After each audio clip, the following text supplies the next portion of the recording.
接下来请收看中嘉新闻。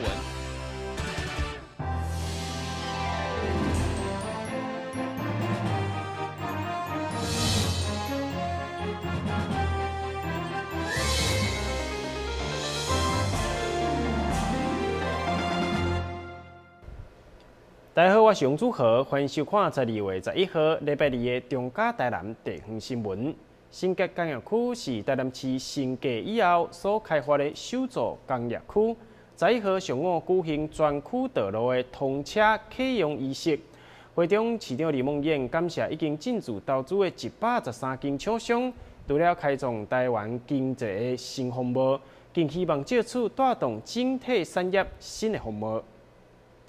位于安南区甲安定交界新界工业区，基地面积123公顷，是台南市新界以后所开发的第一座工业区。根据了解，目前招商进驻的已经有113间厂商，其中将近30间设厂，预计创造1万的就业机会。其中对外道路疏通发达，正是一大优势。上午市区举行全区道路启用通车典礼，嘛象征台南市的优质工区进入一个新的里程碑，两面闹得滚滚。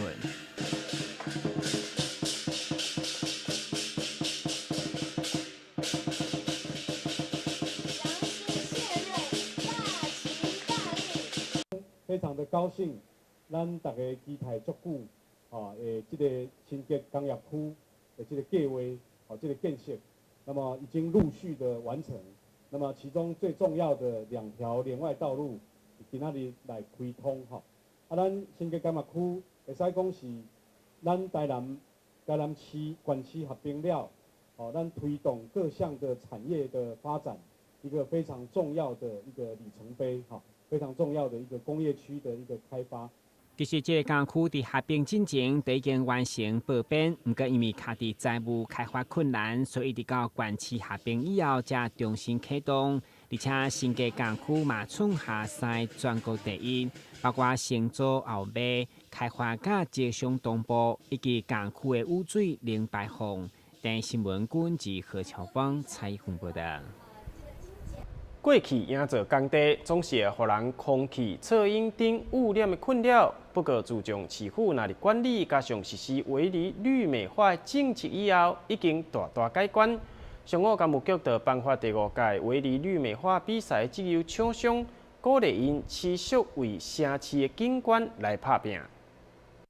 这摆报名参加工地围篱绿美化比赛单位总共64组，相当踊跃。经过评选委员依照绿化设计、安全维护甲创意美学等等的考评以后，上午核选得优、优等到佳作的厂商代表，拢予以接受副市长颁奖表扬。副市长表示，鼓励业者实施工地围篱的绿美化政策5档外来，大大提升城市的形象甲景观美学。过去呢，有这个噪音尘土污染的问题，还有这个坑洞感觉不太美观的问题。那透过我们市政府去推动就是建筑工地的一个绿美化工作对于城市的一个景观环境的这个美化都应该有很大的帮忙。所以这一部分呢我们希望各个营造工地或者建筑的这个单位都能够配合市政府的一个施政大家一起来努力把市政的一个建设做得更美好。在推动的过程里面，其实包括公部门，他们都会慢慢去发挥创意，然后有一些部门它是用比较节省经费的方式做一些回收再利用的一个创新。那这整个推动过程都让我们蛮惊讶的，尤其现在结合学校这一块，其实学校本身有很多创意在里面。对公部门的部分推动是让我们比较惊喜的部分。那私部门我们也很惊讶，说本来只是我们半强迫性的法令上订定要他们做，可是到现在为止，他们其实自己都会很积极去争取说，我今年做的成果是比去年的某个建设公司更好，他们自己也会去偷看，这样子蛮有趣的。依照台南市建筑部施工中的关键要点，虽然有明白定出工地围篱的绿美化如何办理，但其实只有奖励并无处罚。不过，所有建筑工地拢全力配合，嘛得到市民肯定。但新闻军及何乔邦采访报道。市会教育委员会上午实地会勘新光国中甲国民运动中心。新光国中因为校舍补强，佮加上大光国小中建学生的寄读，因为家长的烦恼工程去影响到学生上课的品质，因此要求施工单位要特别注意。另外，号称占地上界大的国民运动中心，委员会实地勘查以后，来表示使用空间有检讨的必要。台南市大光国小因为校舍进行部分的重建，因此将4年级以上的学生暂时刷到隔壁新光国中来寄读。不过，因为新光国中嘛伫今年进行校舍补强，虽然分2阶段时间，不过学生伫校园上课，部分校舍嘛被围篱来做施工。有家长就烦恼施工的工程会影响学生上课，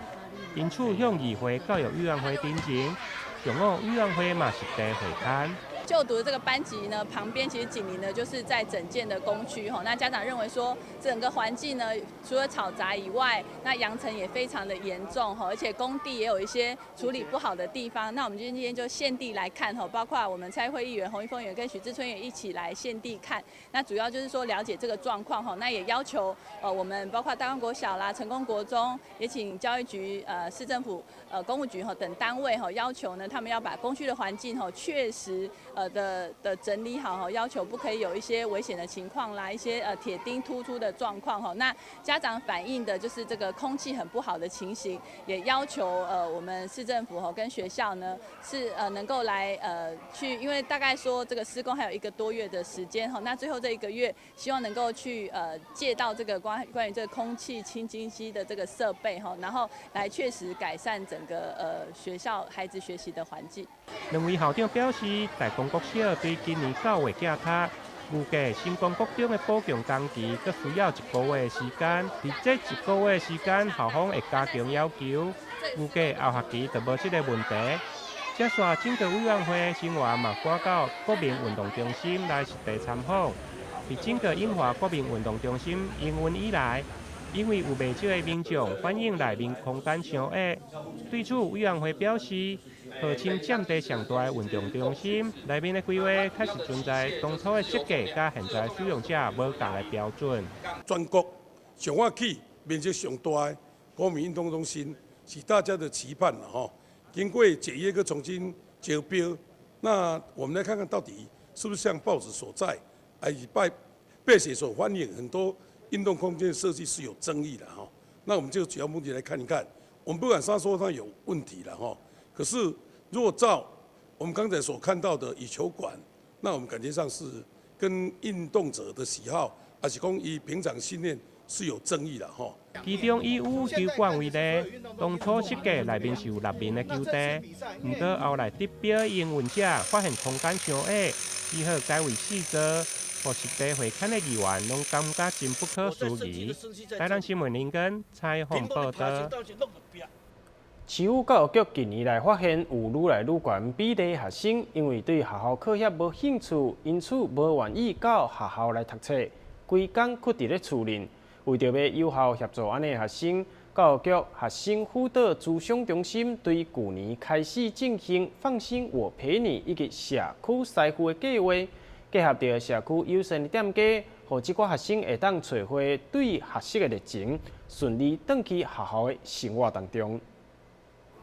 透过一档来影片回顾，这群辅导老师、社工师以及教育替代野人，当彼此分享每一个因处理过的高关怀学生个案。这寡学生也伫咧计划安排之下，到靠近厝内的社区友善店家内底，还是甲无熟悉的人接触。还是要如何做好代志等等，接待过高关怀学生的友善店家嘛来表示，这寡学生有伊家己的想法甲个性，教育应该要做的就是帮助因顺着因的个性去发展因有兴趣的事物。不管你做什么事情，反正一支草一点路，不管你今日是着什么路水吼，你知影家己我们自己是谁，我们要长成什么样子，我觉得这是最重要的。那是也是需要这个环境，这个整个社会的环境或者是社会的价值要去承接。现在我们这个环境大环境养出来就是非常的多的那种电竞高手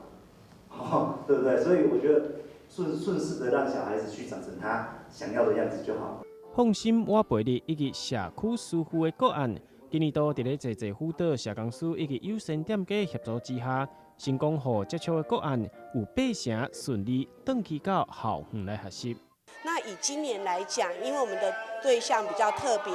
都是一些中辍的孩子或是实辍的孩子，所以基本上这样的对象本来就比较少。但是我们今年仍然发展出了20位的孩子。那目前在执行到目前呢，有8成的孩子，也就是有16位的孩子已经回到了校园里面，这是在今年的部分。那我们也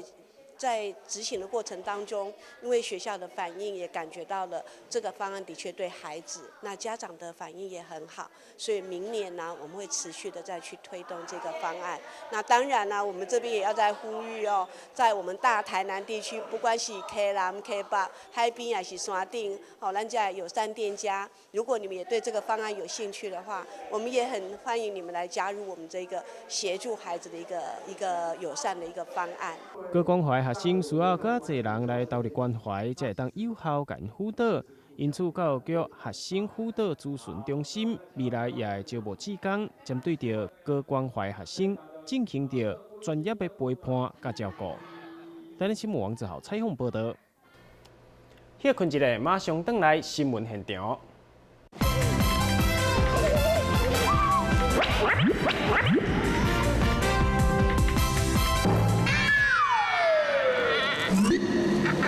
正确开启车门很重要，不然怎么开呀？下车要转头注意后方来车，再慢慢开车门。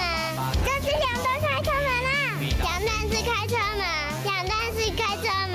两段式开车门，因为很重要，所以要说3次。打开一本书，每页在发亮，文字变鱼儿，游在大海洋，充满了。欢迎你和我一起来收看《非读不可》，台南爱读册。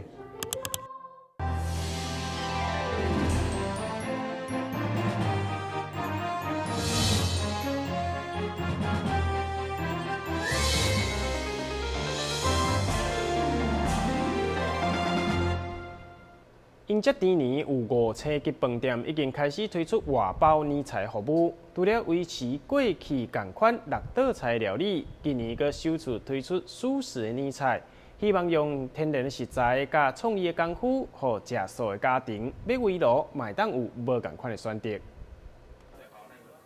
为了让辛苦的大家新妇伫过年时唔免搁再费功夫采买煮食，会当享受顶级的年菜。上午桂田酒店率先推出年菜外在6人份特餐，除了澎湃6道中式料理加点心，要来吸引消费者的眼光。今年饭店因应食素人口增加，特别推出素食养生年菜，强调所有料理拢是天然食材，无加工。加上创意的手法，要让所有食素的家庭有高级的年菜通好选择。但是素食料理的话，它有时候蛋奶素都有吃啊。那素食的话，我们还是可以用，因为有客人都提醒的话，我们就说做全素的啊，这样来搭合乎那个客人的需求。那今年我们的那个年菜的创意，就是用一种创意的感觉，不用加工的东西。饭店表示，所有年菜拢是东港煮好小滚滚，佮提供保温的茶仔甲碗盘，互人客当轻松早登去围炉。所以欢迎对今仔开始一直到1月28号进前预订，伫厝会当享受5星级饭店的高级年菜。台新闻管及何乔邦采访报道。慢性自杀性的肺病是一种不可逆的疾病，主要是因为食薰或者是吸入无好的气体，引发肺部甲呼吸道慢性发炎，互肺泡来失去功能。尤其高浓度的 PM2.5 也会互肺自杀病人的病情来恶化。因此，市立病院的医师就建议，面对着空气污染，民众出门上介好是戴口罩，才会当降低对人体危害。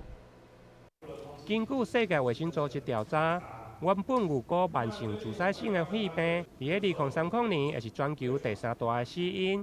想袂到伫咧2012年，全球就超过300万人因为肺自杀来死亡。以体重来讲，伫台湾去年10大死因的排名嘛占第7位。对此，市立病院胸腔内科医师陈长宏表示，如果出现呼吸会喘、无力、咳嗽，就要特别注意。这些患者到最后都会以一个呼吸喘、无力、痰多、严重的咳嗽来表现。那在这些状况下，其实就会让他肺部的整个清洁力就会下降。下降的时候呢，细菌就很容易在里面滋生，所以到这一些病人常常的话会急性发作，就是说他因为一个感冒，或者说一些其他的原因造成他发作，发作以后常常就会喘起来发烧，就住院了。住院以后，常常这些患者就会变成肺炎。那有的患者经过治疗以后，他可以再恢复成原本的生活的功能，但是通常都会掉一些啦。那目前的话，在全世界的这些研究的显示的话，越急性发作越多次的病人，他的肺的功能会退化的越快越多。那在1年里面，如果超过2次以上的急性发作，就会被归类为比较严重的 COPD。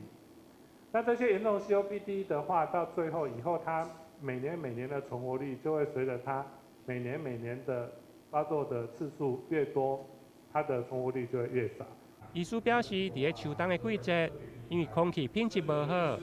确实伫个伊的门诊量当中，就增加1/4到1/3。因此，医师呼吁面临空气的污染，民众出门上好还是爱挂喙罨，才能够降低空气污染对人体的刺激。台南新闻林根采访报道。会肥是因为这个热量比消耗更济，造成脂肪堆积，就亲像是慢性病同款。虽然无镜头，不过对健康所有侪侪危害。假使若靠运动甲饮食无法度控制的话，即有减肥辅助用药会当靠药物来控制。不过使用进程也是要经过医师专业的评估甲判断。控制体重不但会影响身体更加健康，而且嘛活力更加活力。不过，伫个体重过重的民众，如果加上代谢症候群，亲像腹肚肥胖，或者是三酸甘油脂偏高等，就必须要减重。如果伫个减重的过程拄到停滞期，或者歹控制，现在嘛用靠合法的减肥药来辅助。在做药物的控制之前啊，其实是要你已经有控制食欲跟运动一段时间了。那如果还是效果不佳，都是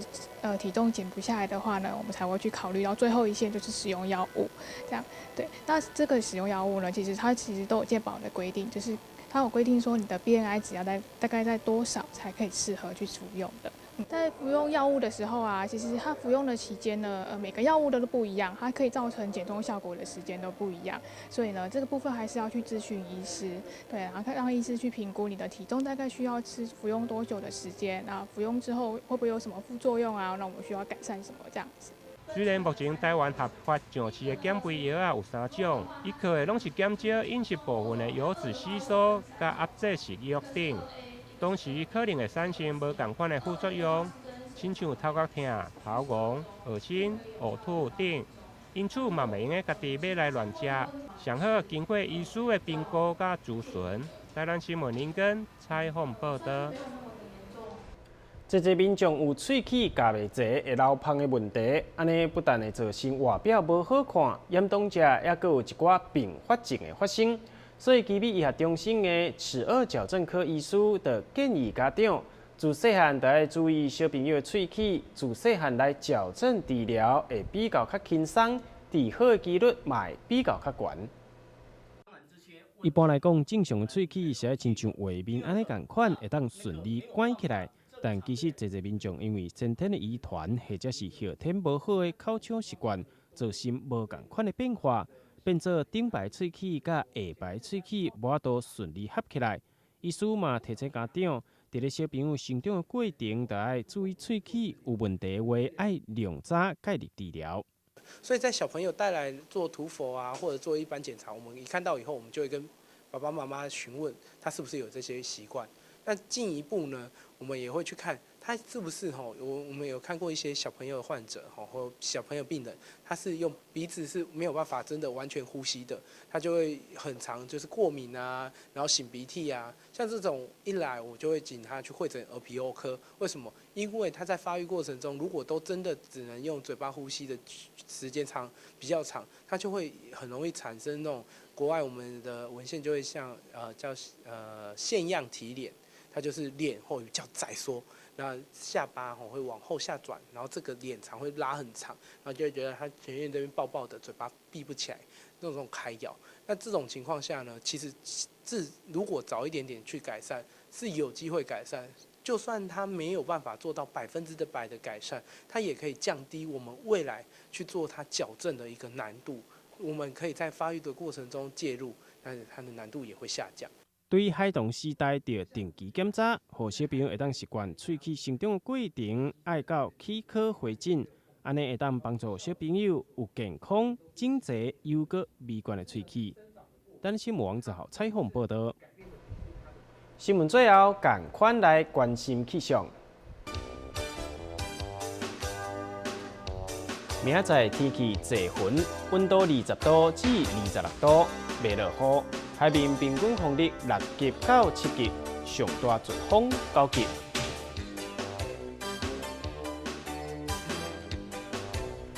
真感谢你来收看12月11号的中嘉台南地方新闻，我是杨祖和，咱再会。